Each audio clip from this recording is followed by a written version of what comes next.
오늘 우리에게 주시는 하나님의 말씀 보도록 하겠습니다. 구약성경 창세기 19장 1절로 22절까지 말씀입니다. 구약성경 창세기 19장 1절로 22절까지 말씀 저와 여러분들이 한 절씩 교독드리도록 하겠습니다. 저녁 때에 그 두 천사가 소돔에 이르니 마침 롯이 소돔 성문에 앉아 있다가 그들을 보고 일어나 영접하고 땅에 엎드려 절하며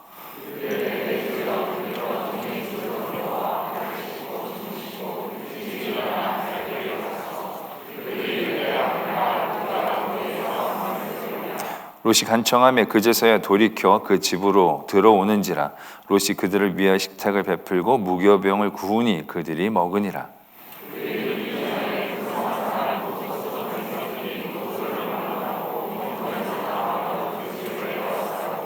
롯을 부르고 그에게 이르되 오늘 밤에 내게 온 사람들이 어디 있느냐 이끌어내라. 우리가 그들과 상관하리라. 이르되 청하노니 내 형제들아 이런 악을 행하지 말라.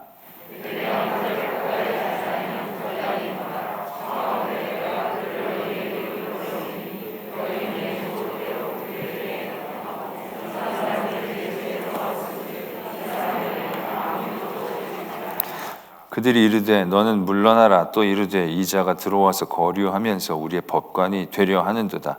이제 우리가 그들보다 너를 더 헤아리라 하고 롯을 밀치며 가까이 가서 그 문을 부수려고 하는지라.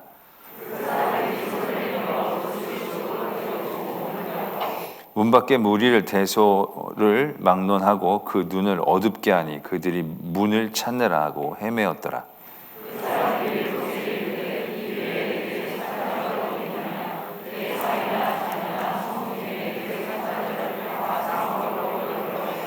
그들에 대한 부르짖음이 여호와 앞에 크므로 여호와께서 이곳을 멸하시려고 우리를 보내셨나니 우리가 멸하리라.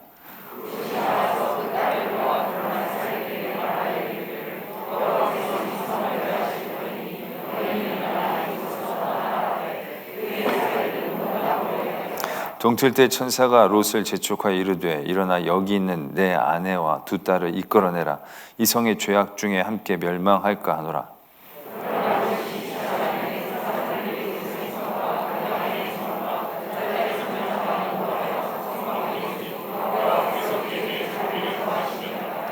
그 사람들이 그들을 밖으로 이끌어낸 후에 이르되 도망하여 생명을 보존하라.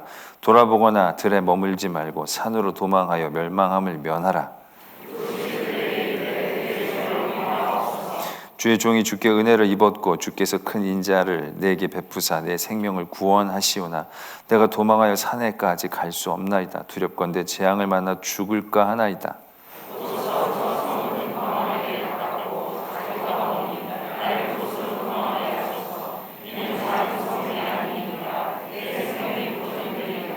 그가 그에게 이르되 내가 이 일에도 내 소원을 들었은즉 내가 말하는 그 성읍을 멸하지 아니하리니 도망하라. 내가 거기에 이르기까지는 내가 아무 일도 행할 수 없노라 하였더라. 그러므로 그 성읍 이름을 소알이라 불렀더라. 아멘. 하나님의 말씀입니다. 하나님이 두 천사와 이 땅에 내려오셔서 소돔과 고모라 땅의 죄악을 보고자 하셨습니다. 아브라함은 하나님께 그 소돔 땅을 위해 간구했습니다. 의인 몇 명만 있으면 용서해 주셔야 되지 않겠습니까? 어떻게 보면 하나님과의 그러한 딜 아닌 딜을 통해서 10명까지로 끌어내렸죠. 그리고 나서 그냥 그 사건은 끝이 납니다. 이제는 그 땅에 10명이 있어야 하는 상황이 되어졌습니다. 그런 가운데에 저녁 때에 두 천사가 드디어 소돔 성에 들어가게 됩니다. 19장 1절에 보면 마침 그때 롯이 성문 앞에 앉아 있었다 이렇게 적혀져 있습니다. 그 당시에는 대부분 이 성문 앞이라는 곳은 여러 가지 문제나 계약이나 그런 어떠한 사회적인 전반적인 일들을 처리할 수 있는 그런 장소였습니다. 그래서 성문 앞에 앉아 있었다라는 것은 그래도 꽤 그 지역에서는 유지로 인정될 수 있었다라고 본다는 거죠. 성문 앞에 앉아 있으면 그런 유지들이 앉아 있으면 거기서 누군가가 계약을 하는 증인들로 삼고 어떤 작은 어떤 분쟁들을 판단하는 일들, 그런 일들을 이제 롯이 맡고 있지 않았을까라는 생각들을 해보게 됩니다. 뒤에도 보면 이제 그 소돔성 사람들이 이제 롯에게 화를 낼 때 네가 이제 우리에게 법관이 되려고 하는구나. 네가 좀 우리가 지켜줬더니 이제 네가 완전히 우리 머리 위에 있으려고 하는구나. 어떤 그런 어떤 뉘앙스들을 우리가 발견할 수 있죠. 그것을 통해서 롯은 그래도 그 지역에서 이전에 아브라함 사건으로 인해서 그랬을지 모르겠지만 여러 가지 일들을 통해서 그래도 꽤 소돔 성에서 이제 인정을 받고 존경을 받는 그런 자리에 있었다라고 이제 볼 수 있는 거죠. 그래서 이제 소돔 성문 앞에 딱 앉아 있었는데 이제 저녁 때 되니까 낯선 두 사람이 들어오는 거죠. 대부분 그렇게 두 사람이 들어오면, 낯선 사람이 들어오면 그 당시 문화에서는 자기 집으로 청해서 이렇게 손님을 맞이하는, 아브라함은 그 손님이 지나가는데도 막 붙잡고 자기 집에서 꼭 있어달라고 막 그렇게 얘기를 하지 않습니까? 그러니까는 손님을 이렇게 대접하고 하는 것이 그 당시에는 굉장히 이제 기쁘고 영예로운 일처럼 이제 생각이 되어지는 그런 상황이었는데, 아무도 이제 그 두 사람을 맞이해주지 않았는데 이 롯만큼은 그들에게 달려가서 아주 정중하게 자기 집에서 머물 것을 부탁을 하죠. 천사는 겁을 하죠. 우리는 그냥 길에서 노숙을 하겠다. 왜냐하면 이 천사들의 목적은 이제 그 땅의 죄악이 얼마나 관영한가를 이제 살피러 왔기 때문에 누구 집에 들어가는 게 크게 이제 맞지 않죠. 밖에 있다가 이렇게 쭉 돌아다니면서 이 죄가 얼마나 많은지 이제 봐야 되니까. 그런데 이제 롯이 극구 그냥 같이 가자고 간청을 하니까 그 두 사람이 롯을 따라 들어갔습니다. 이때 롯이 무교병을 굽고 그들을 이제 잘 대접을 하죠. 물론 아브라함이 대접한 거에 비하면 턱없이 부족하지만 그래도 이 소돔 성의 수준에서 보면 굉장한 의로운 일들을 하고 있다고 볼 수 있는 거죠. 근데 그때 이제 사건이 터지게 됩니다. 그들이 눕기 전에 그 성사람 곧 소돔 백성들이 노소를 막론하고 원근에서 다 모여 그 롯의 집을 에워쌌다라는 것입니다. 그리고 나서 그 롯에게 요구를 하죠. 그 두 사람을 내놔라. 우리가 그 두 사람을 능욕하겠다라고 이제 얘기를 하고 있는 것입니다. 이 모습이 어떻게 보면 이제 심판을 받아야 될 성의 모습, 그 성이 얼마나 타락했는가를 나타낼 수 있는 모습이라고 볼 수 있는 거죠. 비슷한 모습이 또 한 군데에서 나타납니다. 사사기에서 보면 사사기 끝에 이제 기브아 성에 대한 얘기가 나올 때 한 레위 사람이 자기 첩과학기 기브아 성으로 들어가죠. 그때 그 베냐민 지파 성이었는데 아무도 그를 이제 맞이해주지 않았지만 그 지역에 있는 사람이 아니라 에브라임 지파 사람이었던 걸로 기억하는데 그 사람이 이제 자기 집으로 모셔가죠. 그때 이제 똑같은 현상이 일어나죠. 그때 이제 그 성에 있는 사람들이 달려들어서 그 사람을 내놓으라고 이제 얘기를 하죠. 그 남자를 내놓으라고 얘기합니다. 같은 상황이 결국 그때도 기브아 성이 곧 말하자면 징벌을 받게 되어진 상황 가운데 있었던 상황이었고, 이 소돔 성도 이제 하나님의 심판을 받을 그런 상황 가운데서 그들의 죄가 얼마만큼이었는가를 우리가 가늠할 수 있게 하는 대목이다라는 거죠. 노소를 막론하고 원근에서 다 마치 피냄새를 맡은 무슨 굶주린 동물처럼 여러 원근에서 그 성에 있는 사람들이 그 낯선 두 사람을 해하기 위해서 왔다는 것. 이거 그냥 해하는 것도 아니라 굉장히 성적으로 그들을 능욕하겠다라는 그런 목적을 가지고 온 것이기 때문에 그 성의 죄가 얼마나 가득했는가를 알 수 있는 대목이 되는 거죠. 그들의 죄는 이런 것뿐만이 아니죠.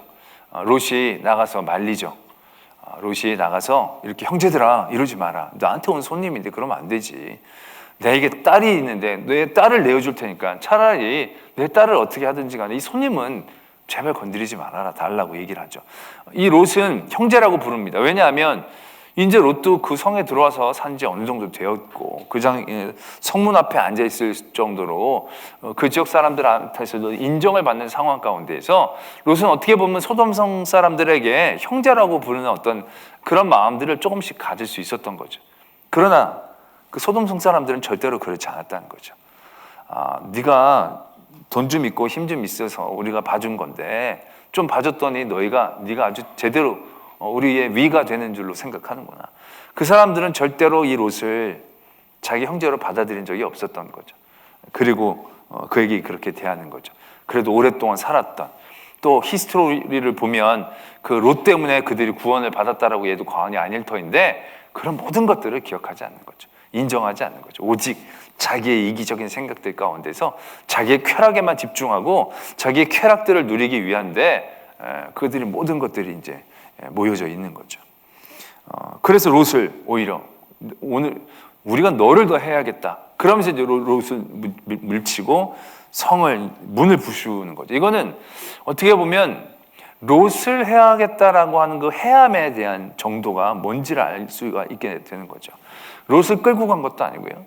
롯을 밀치고 문을 부수려고 했다는 것은 그 집을 쳐들어가서 말하자면 그 집의 모든 것들을 자기네들이 취하겠다라는 의도들이 있는 거죠. 두 사람뿐만이 아니라 딸뿐만이 아니라 이런 참에 너희 집을 내가 부수고 들어가서 너 돈도 많은 것 같고 그걸 우리가 다 하여튼 이런 마음까지로, 그러니까 뭐 같이 사는 사람들에게 어떤 동질감 이런 생각들이 전혀 없고 오직 자기 욕심에만 집중하는 그런 모습들을 보게 되는 거죠.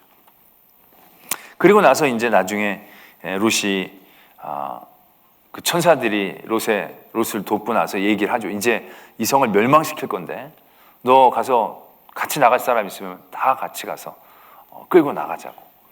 그래서 이제 롯이 자기 딸들과 결혼할 사위들에게 가서 이 성을 떠나라고 얘기하죠. 그 원어적인 그 어감을 보면 빨리 짐 싸 떠나, 빨리 나가 막 이런 식으로 아주 강력하고 명령적으로 얘기를 그 사위들에게 한 겁니다. 나가야 돼, 뭐 이렇게 타는 것도 아니고 굉장히 긴박하게, 정말로 진지하게, 강하게 그랬는데 그럼에도 불구하고 사위들은 농담으로 여겼다는 거예요. 농담으로. 그러니까 뭔가 위기와 자기의 잘못에 대한 것들에 대한 무게감들이 다 떨어진 거죠. 다 가볍게 여기는 겁니다. 에이, 뭐 설마 그런 일이 일어나겠어. 마치 이 모습은 어떻습니까? 노아가 방주를 지을 때 그 방주를 짓는 것을 보면서 갖고 있었던 사람들의 태도일 것입니다. 뭔가 그렇게 진지하게 의로웠던 노아가 하고 있는 일에 대해서 고민을 갖고 관심을 갖는 태도들 자체가 없던 거예요. 왜? 삶이 너무 다 가벼우니까. 삶이 다 쾌락이고 즐겁다 보니까 삶을 무겁게 고민하고 생각하는 것 자체들이 점점 상실되어지는 거죠. 그러니까 그런 것에 대해서 별로 관심을 못 갖게 되어지는 무뎌지는 그런 상황들 가운데 놓여지게 되는 겁니다.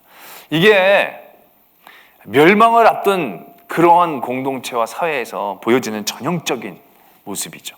하나는 성적인 타락입니다. 이건 단순히 동성애만을 의미하는 게 아닙니다. 이거는 이 사람들이 동성애자가 아니거든요. 이 사람들은 양성애자거든요. 이건 어떻게 보면 성적으로 타락하고 끊임없이 쾌락을 추구하는 사람들이라는 거죠. 그런 가운데 가장 성적인 쾌락 가운데에서 마지막으로 나타나는 그런 타락의 모습이 동성애가 되는 거죠.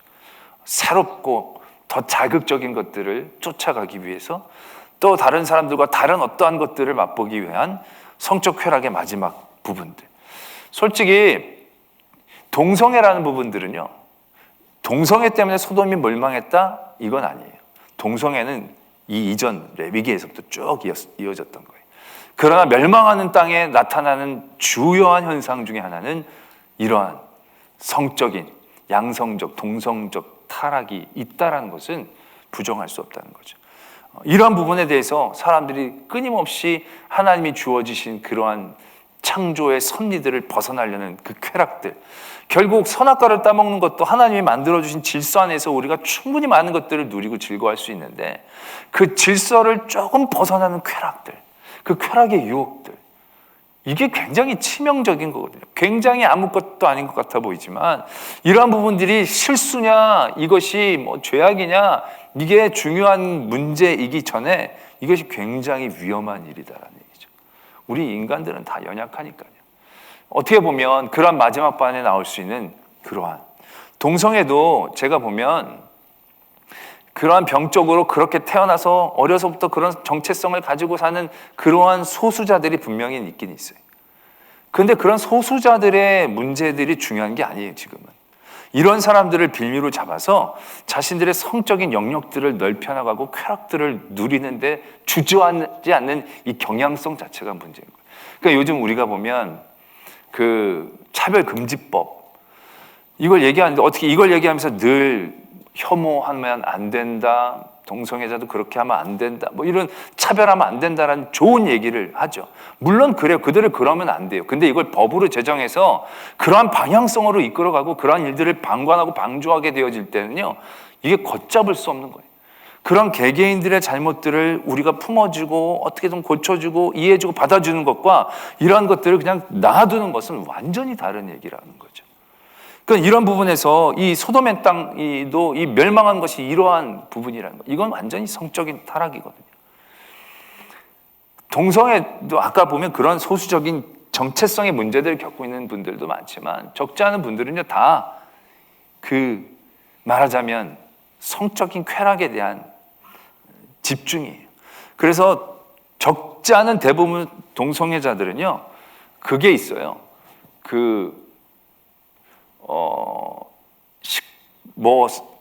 경향성들이 식탐이라는 그런 게 있어요. 그래서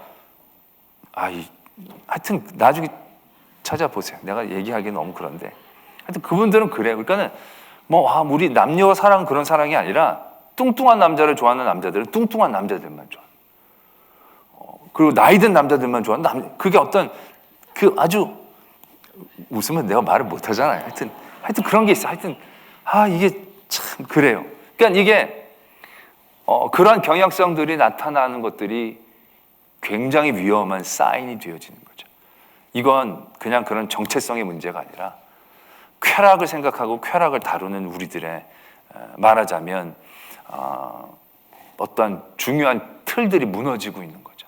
그래서 하나님이 만들어주신 그 안에서 질서 안에서 창조의 섭리 안에서 우리가 충분히 즐겁고 누리고 온전한 것을 가야 되는데 그것을 벗어나는 쾌락들, 그것들을 기뻐하고 즐거워하는 그러한 모습들은 이제는 한번 무너지기 시작하면 그 다음부터는 겹잡을 수 없거든요. 그때부터는 어떠한 쾌락들이 나올지 모르는 거예요. 이제는 인간 안에서만의 쾌락으로 끝나지는 않는 거라는 얘기죠. 이런 쾌락들이 더 쾌락적인 것들을, 더 강한 것들을 따라가다 보면 걷잡을 수 없는 상황이 되어지는 거죠. 어떻게 보면 이 소돔의 땅도 그러한 문제들 가운데 있었고 그러한 문제 가운데 처절하게 무너지고 있는 그 땅을 본 거죠. 그리고 나서 하나님께서도 안타까운 마음을 갖고 아브라함에게 얘기하셨죠. 아브라함 10명 있으면 용서해 주셔야 되지 않겠습니까? 하나님은 진짜 10명이라도 용서해 주고 싶었을 거예요. 아니 5명이라도 용서해 주고 싶었을 거예요. 그러나 솔직히 오늘 보면 성을 나올 수 있는 사람은 4명밖에 되지 않은 거죠. 4명도 다 의인이라고 얘기할 수 있느냐? 그건 장담할 수 없는 거죠. 그런 안타까운 가운데 있었다는 거죠. 그리고 우리가 이러한 가운데에서 아까도 말씀을 드렸지만 이 사위들의 모습을 보는 거죠. 사위들이 농담으로 얘기했다는 거예요. 사람이 진담으로 얘기하는지 농담으로 얘기하는 건지 몇 번 보면 알잖아요. 그런데 장애인이 될 분이 그 전에 여러 가지의 그들에게 보여주는 모습이 있었을 터인데 정말 진지하게 얘기하면 이 성을 떠나라 그러면 잠깐 떠나는 신용이라도 해줄 수 있잖아요. 아니 하룻밤만, 요즘 캠핑도 좋아하는데 캠핑 간다 셈치고 성에 좀 나갔다가 들어와도 되잖아요. 근데 그 자체를, 그 심각한 경고 자체를 아예 가볍게 여겨지는 그 마음들을 갖고 있었다는 얘기죠. 우리가 보면 아무리 울어도 울지를 않고 피리를 불어도 사람들이 깨어있지 않고 이게 성경에서 멸망하는 땅의 현상 중에 하나이거든요. 아무리 경고를 해도 듣지를 않는 거예요. 물론 하도 많이 경고가 있다 보니까 이제 경고가 있어도 또 그러려니 하겠죠. 주님이 오십니다 아무리 얘기를 많이 2000년 동안 듣다 보니까 이제는 주님 오신다 그러면 여러분들은 아멘은 해요. 근데 오신다는 생각 별로 잘 안 하는 거예요. 내가 먼저 가지, 예수님이 오시기 전에. 그러나 여러분들 가기 전에 예수님이 안 오실 거라고 확실히 믿는 분이 누가 있어요? 확실할 수 있는 사람이 누가? 아무도 없는 거예요. 그럼 우리 예수님 오십니다. 그러니까 우리 정신 차리고 살아야 됩니다. 그럼 여러분들이 지금 어떤 태도를 갖겠습니까? 여러분 이렇게 곧 예수님이 오십니다. 우리가 등불을 준비하고 살아야 됩니다. 내가 막 이렇게 얘기를 하면 예수님, 여러분들은 대부분 그래도 내일 친구들끼리 만나는 건 만나고요. 뭐 어디 계획은 놀러 갈 거, 여름 휴가는 갔다 오고요. 우리 애 시집은 보내고요. 손주는 다 키우고요. 아주 멀리 생각을 하는 거죠. 그걸 여러분들의 현상을 뭐라고 얘기할 수 있느냐? 그들은 그걸 농담으로 여겼더라. 이거예요. 농담으로 여겼더라. 뭐 농담까지는 아니더라도 진지하게 받아들이는 거 아닌 거죠. 흉내조차도 내질 않는 거죠. 주님이 곧 오신다고 얘기해도 우리는 그걸 그렇게 진지하게 받아들이지 못하는, 어떻게 보면 위기의식의 둔감함이다라는 거죠. 우리의 영적인 둔감함과 이러한 부분들이 맞물려서 우리에게 지금 찾아오고 우리가 그렇게 젖어들고 있는 것이 아닌가. 많이 들어서일 수도 있겠지만 우리가 많은 세상의 쾌락과 세상의 가벼움에 익숙해져서 그런 모든 부분들을 제대로 듣지 못하는 상태가 되지 않은가. 우리는 그런 일들을 한번 되돌아볼 필요가 있다라는 얘기죠. 누군가가 오늘 여러분들에게 심각한 일들을 고민하고 또한 이 일들로 경고할 때 우리가 그것을 얼마나 영적인 위기, 정말로 주님이 다시 오실 그때의 임박함으로 귀국이라 경청할 수 있는 태도들은 과연 우리들에게는 얼마나 있는가. 만약 우리가 그렇지 않다면 지금 그렇잖아요. 내일 주님이 오겠어요? 내일은 정말로 안 오실 거예요. 웃음의 의미는 뭐죠? 비웃는 건가요? 뭔가요? 그러니까 내일 주님이 오십니다 얘기하면 다들 목사님이 좀 요즘 이상하다, 뭐 이단 비슷해진, 좀 잘못된 영을 받으셨나 보다. 다들 이렇게 여기시기가 쉽지. 진짜일까? 진짜 이게 죄악이 많고 요즘 동성애도 많고 막 이게 막 세상이 막 옛날 같지 않고 비도 지금 이틀째 계속 오는데 이거 그럴 수도 있겠다. 그럴 수도 있겠다. 그런 마음은 가지실 수 있겠어요? 쉽지 않다는 거죠. 우리가 지금 그런 영적인 상태가 아닐까 심각하게 되돌아봐야 한다는 거죠. 성경에서는 아무리 얘기를 해도, 강단에서 아무리 선포를 해도 아멘은 하고 그럴 줄로 믿긴 진짜 믿어요. 그래도 지금은 아닌 거야. 내일은 아닌 거예요. 그게 그렇게 급하게 느껴지지는 않는 거예요. 당장 회개할 필요는 없는 거예요. 당장 변할 필요는 없는 거예요. 당장 내가 바꿀 필요는 없는 거예요. 천천히 해도 될 것 같은 거예요. 근데 그 천천히가 언제까지일지 그것도 가늠할 수 없는 거죠. 그러다 보면 그렇게 살다 보면 방주의 문이 닫히고 비가 오는 그 순간 이미 그땐 후회도 늦는 거죠. 등불을 예배하지 못한 5 처녀들이 등은 있었잖아요. 근데 그들이 생각한 건 더디 오리라. 안 오리라가 아니잖아요. 더디 오리라. 근데 갑자기 신랑이 오니까 그때는 이미 늦죠. 우리의 영적인 어떤 확신들이 우리를 게으르지 않게 해야 합니다. 그게 영적인 확신이 영적인 무뎌짐이 아닌지, 세상 쾌락과 타협하며 우리가 너무 그러한 영적인 경고에 대해서 너무 우리가 마음이 완악해진 것은 아닌지, 오늘 이 사위들과 같이 그렇게 가까운 장인이 얘기를 해도 그걸 그냥 농담으로 여기는 이 영적인 무감각, 이런 부분에 대해서 우린 더 우리 스스로를 비춰봐야 한다는 거죠. 그러나 이 창세기 19장 오늘 본문을 읽으면서 강하게 느껴지는 게 있습니다. 소돔의 죄악이 얼마나 컸는지 이런 것도 느껴지긴 하지만 더 강하게 느껴지는 게 있습니다. 그래서 저는 이 19장의 제목을 단다면 소돔성의 멸망이라고 달는 게 어울리지 않다는 생각들을 하게 됩니다. 소돔성의 죄악이다라고 달리는 게 어울리지 않다는 생각을 하게 됩니다. 요즘 그 6.25를 전후로 해서 전쟁 영화들이 이제 종종 하는데 그 전쟁 영화 중에 아주 유명하게 명작으로 꼽히는 전쟁 영화가 하나 있습니다. 전쟁 영화는 이게 되게 깁니다. 2시간이 훨씬 넘는 전쟁이. 어떤 영화냐면 첫 장면이 노르망디 상륙작전의 장면이 나옵니다. 그래서 그 상륙작전이 아주 명장면이라고 얘기합니다. 전쟁을 실감나게 느낄 수 있는 그 전쟁의 참혹함. 그 상륙작전은 진짜 그 소모전이거든요. 그냥 막 내리잖아요. 막 퍼붓고 막 내리고 위에서 막 쏘고 막 그 진짜 막 난 그 전술은 정말 말도 안 되는 전술이라고 생각해. 막 진짜 막 그냥 가는 거예요. 옛날 전투가 그렇듯이. 그렇게 막 참혹한 모습이 나타나는 거죠. 그러다가 이제 거기서 한 중대들이 이제 전쟁에서 잘 임무를 완수를 했어요. 그러다가 그 중대 한 가지 임무가 떨어집니다. 어떤 임무가 떨어지느냐면 미국에서 전쟁을 했는데 사형제가 한꺼번에 출전을 했는데 3형제가 거의 같은 시간에 죽은 거예요. 사망 그 소식이 다 들려진 거예요. 그걸 이제 미국 국방부에서 발견을 해내고 봤더니 막내 아들만 남은 거예요. 그 막내 아들은 죽이면 안 되겠다. 그래서 이 아들을 구해오라는 명령이 떨어집니다. 근데 그 아들이 연락이 잘 닿지 않은 굉장히 전선 깊숙한 곳에 가 있다는 거예요. 그러니까는 그 소대원들을 중심으로 가서 구해오라는 그런 영화예요. 그런 일대기예요. 그래서 그 6명인가의 소대원들이 가서 구하러 갑니다.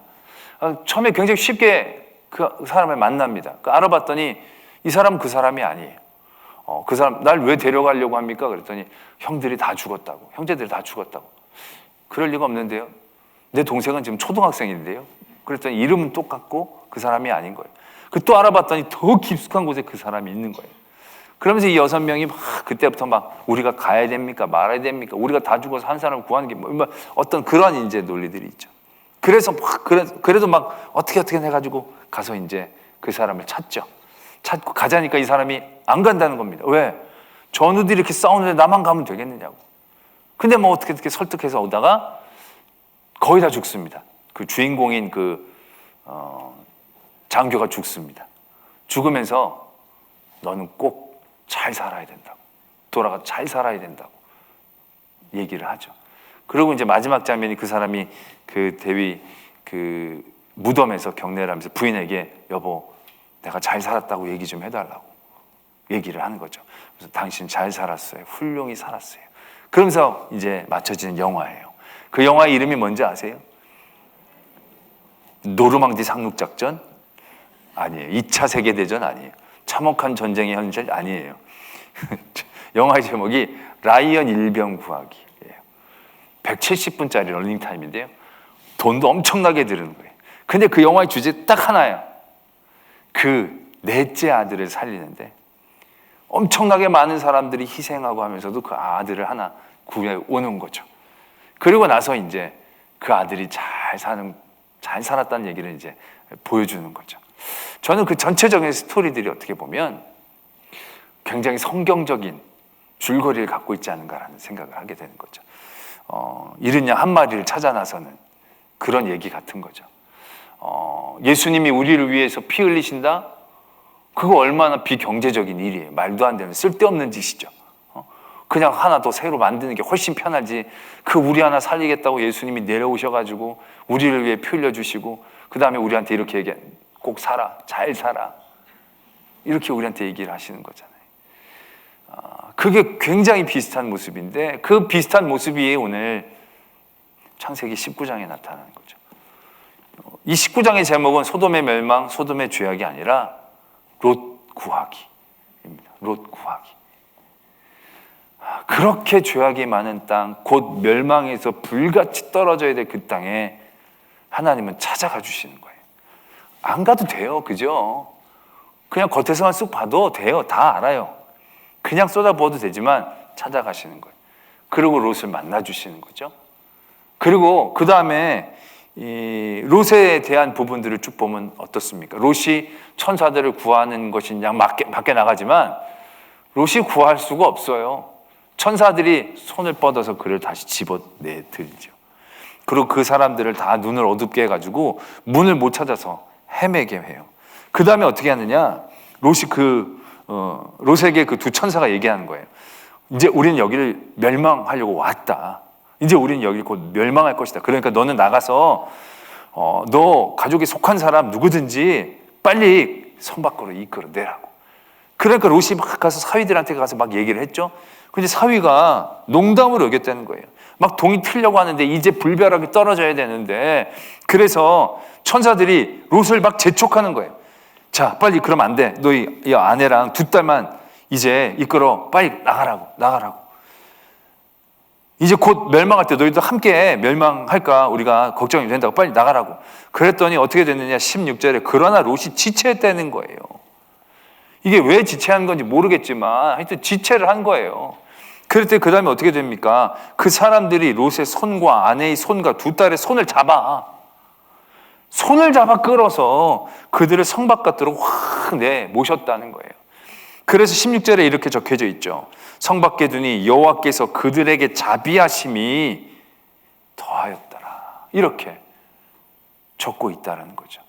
롯은 지체를 왜 거기서 어떻게 했는지, 롯도 지금 긴가민가 했는 건지, 아니면 너무 큰 소식을 들어서 다리에 힘이 풀려서 움직이지 못하는 건지, 아니면 뭘 먼저 갖고 나가야 될지 그거 고민하느라고 지체를 하는 건지 모르겠지만, 롯이 이 결정적이고 위험하고 긴박한 상황에서도 지체하는 거예요. 얼마나 답답해요. 그랬더니 너가 그럼 살 마음이 없는가 보다 그러면서 가시는 게 아니라는 얘기죠. 천사들이 그의 손을 이끌고 막 끌어내는 거예요. 막 끌어내서 성 밖에다 그들을 두시는 거예요. 근데 그 다음에도요, 더 기가 막힙니다. 하나님께서 이제 성 바깥으로 끌어냈지만 이 불똥이 어디까지 튈지 모르니까 산으로 도망하라고 얘기하죠. 그랬더니 이 롯이 그 안에서 뭐라고 얘기하냐면, 나 성까지 못 간다고. 거기 너무 멀고 거기까지 가다가 내가 멸망할까 두렵고, 그러니까는 작은 성읍, 저 성읍까지 내가 가겠다고. 저 성읍은 건드리지 말아달라고. 지금 자기가 그럴 때가 아닌데 이 롯이 이런 상황 가운데서도 이게 말도 안 되는 일들을 하는 거예요. 산으로 가라면 가지. 그러면 되는데 이것도 산으로 안 가고 자기 그 안에서도 그 깨알 같은 자기 생각들을 하는 거죠. 산에서 살아본 적이 없으니까 막막하기도 했겠고, 어쨌든 산까지 가다가 너무 멀어 다친 거 정말 걱정되기도 했겠거니와 하여튼 여러 가지, 어쨌든 자기 인간적인 생각을 그 안에서도 하는 거예요. 구해주고 고맙고 자식이고가 아니라. 그런데 거기에서도요, 참 하나님께서 너무 마음이 넓으신 거예요. 그러라고 얘기하시는 거예요. 그래, 내가 너 소원 들었으니까 너 거기로 가고, 너 때문에 저 성읍 내가 가만히 두겠다고. 이게 멀지 않은 성읍에 불똥이 분명히 튈 수도 있고, 작은 성읍이라고 죄가 작겠습니까? 그러나 롯이 하나님 앞에 그러한 간구를 드렸을 때 하나님은 그걸 다 들어주시고 롯을 그 성에 가게 하시는 거죠. 그런데 나중에 어떻게 됩니까? 소돔과 고모라 땅이 멸망하는 걸 보니까 이 롯이 불안한 거예요. 여기도 완전하지 않은 것 같다는 거예요. 그래서 그때는 다시 산으로 자기가 알아서 도망가는 모습들 보여주는 거죠. 어떻게 보면 롯은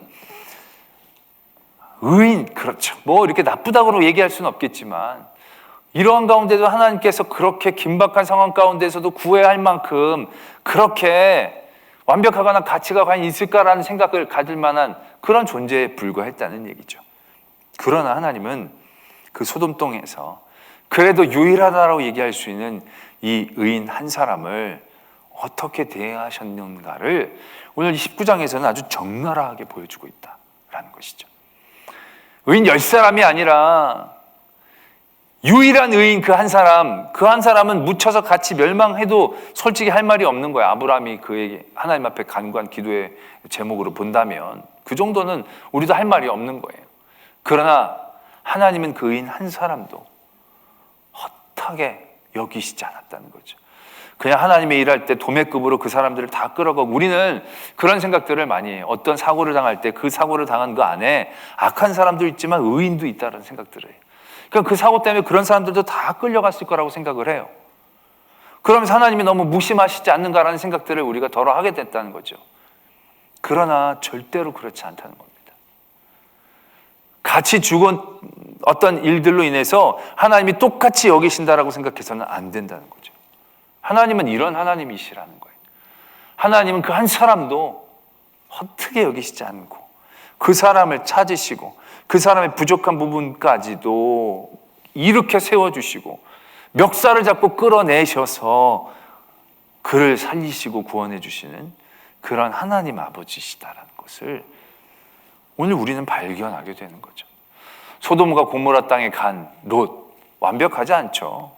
그도 많이 물들었죠. 물론 나그네들을 대접하는 것은 굉장히 아직 살아있는 어떤 것지만 그 성에서 이미 이 사람도 많이 물들어져 버리는 그러한 모습일 수밖에 없는 거예요. 지체했다라는 것 자체들. 그 안에서 깨알같이 자기의 어떤 욕구들을 얘기하고 있다라는 사실들. 지금 상황에서 절대 순종하고 절대 하나님의 말씀을 따라야 되는데 그러지 못한 많이 오염되어 있는 롯을 보죠. 그러나 그럼에도 불구하고 하나님은 그를 긍휼히 여겨주시는 거죠. 그래도 그 안에 조금이나마 갖고 있는 의의 모습들을 하나님은 귀하게 여겨주시는 거죠.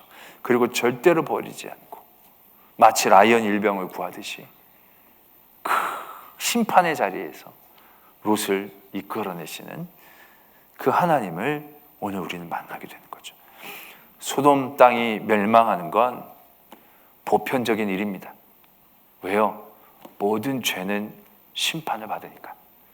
모든 악은 벌을 받기 때문에 소돔 땅에 있는 일들은 앞으로 우리에게 보편적으로 일어날 일들입니다. 그러나 그러한 모든 삶의 모습들, 사회적인 현상들 가운데서도 우리에게 주어주시는 복음은 바로 롯의 모습이었다는 거죠. 그런 가운데서도 하나님을 믿고 있는, 하나님을 의지하고 어떻게든 하나님을 붙잡으려고 하는 한 사람은 절대로 놓지 아니하시는, 절대로 포기하시지 않는 그 하나님이심을 오늘 우리가 보게 되어지는 거죠. 우리는 여러 절망의 자리들을 만납니다. 그러나 그런 절망 가운데 가장 무서운 절망은요, 나는 이제 구원받을 수 없다는 절망일 겁니다.